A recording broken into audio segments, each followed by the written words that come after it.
Ang ating ebanghelyo ngayon, Sabado, Pebrero 21, ay galing kay St. Lucas, chapter 5, verse 27 to 32. Nakita ni Jesus si Levi, isang maniningil ng buwis, na nakaupo sa tanggapan ng buwis. Sinabi sa kanya ni Jesus, "Sumunod ka sa akin." Tumayo nga si Levi, iniwan ang lahat at sumunod kay Jesus. Si Jesus ay hinandugan ni Levi ng isang malaking handaan sa kanyang bahay. Kasalo niya roon ang maraming maniningil ng buwis at iba pang mga tao.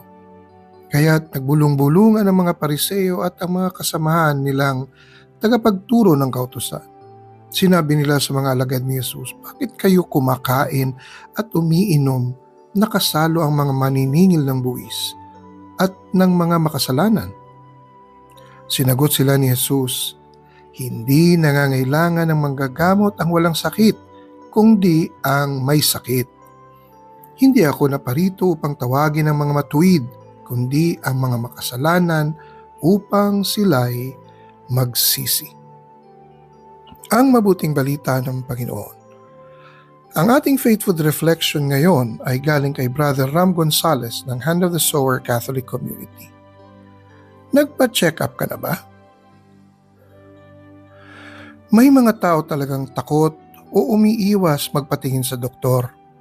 Karaniwan nilang katwiran, "Wala naman akong sakit," kahit ramdam naman nila na meron talaga. Mahalaga ang payo ng doktor para maagapan at makaiwas sa anumang karamdaman. Sabi nga nila, prevention is better than cure. Sa ating ebanghelyo ngayon, idiniin ni Jesus na naparito siya hindi para sa mga matuwid at malulusog, kundi para sa mga makasalanan at may sakit. Lahat tayo ay nagkakasala in one way or another. May it be through our words, actions, or even thoughts. Kailangan natin siya para malabanan ang kasalanan. Katulad ng pagpapatingin sa doktor, kailangan muna nating magdesisyon kung handa ba tayong lumapit at humingi ng tulong. Sa doktor, dapat din nating sabihin at aminin kung ano ang nararamdaman natin, kung ano ang masakit o kung saan tayo may sugat, para malaman ang problema at malunasan.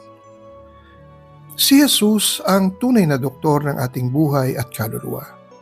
Alam niya ang lunas sa lahat ng ating pagkawasak na dulot ng kasalanan. Pero ang tanong, handa ba tayong aminin ang mga ito sa harap niya? Bilang pagninilay, itanong natin sa ating mga sarili, nabibigyan ko ba ng panahon ang sarili ko upang magpatingin sa doktor ng aking kaligtasan? Sinusunod ko pa ba ang mga paalala ni Jesus upang gumaling mula sa sakit ng kasalanan? Tanggapin natin na mas napapahamak ang taong nagsasabing, "Wala naman akong sakit," tulad din ng nagsasabing, "Wala naman akong kasalanan." Manalangin tayo. Panginoon, hilumin mo ang aming puso at akayin mo kami palapit sa iyo araw-araw. Amen. Sa ngalan ng Ama, ng Anak at ng Espiritu Santo. Amen.